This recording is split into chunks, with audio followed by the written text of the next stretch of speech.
There are many principles to having effective and successful meetings.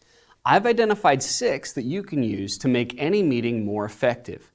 Throughout this course, you'll see examples of these 6 principles in action. The first principle is purpose. Each meeting should have a clear purpose. Unfortunately, many of you have experienced meetings that were held simply because someone felt it was a good idea to have a meeting. The principle of purpose suggests that every meeting should have an objective, a reason why you're having the meeting. Before scheduling a meeting and inviting others to attend, first ask yourself this question: what's the result I want from this meeting? As we go through this course, I'll provide guidance on how to make sure every meeting has a purpose. The second principle is time. In other words, how long should the meeting be? There's no hard and fast rule about how long a meeting should be. However, there is a general principle that applies to nearly every meeting, and that principle is, the shorter, the better. Time hates a vacuum. Meetings will almost always take as long or longer than you schedule them to last. Keep your meeting schedule concise and budget less time than you think is necessary.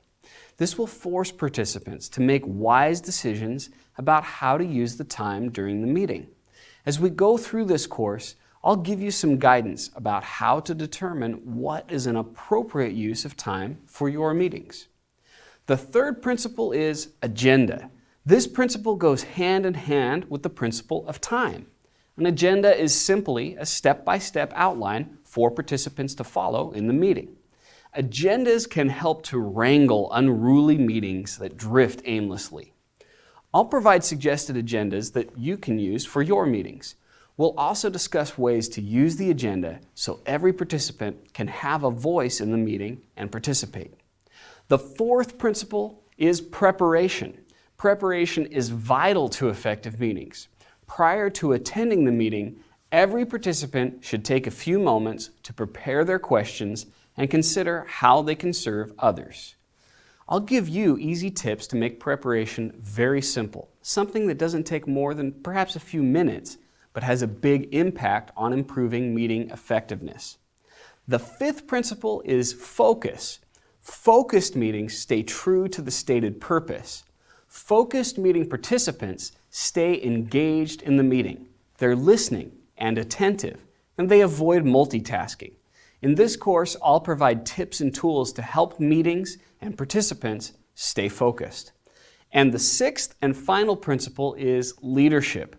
Who's in charge of the meeting? The meeting leader may be an executive, a manager, or a designated meeting facilitator. Regardless of who that person is or what position they hold, every meeting can benefit from having a leader. The leader's job is to make sure that the other 5 effective meeting principles are followed.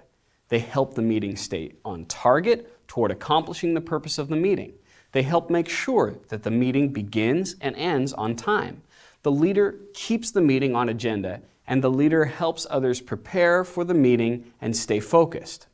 In summary, the 6 principles are purpose, time, agenda, preparation, focus, and leadership.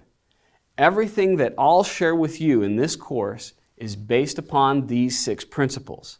They form the foundation of effective meetings.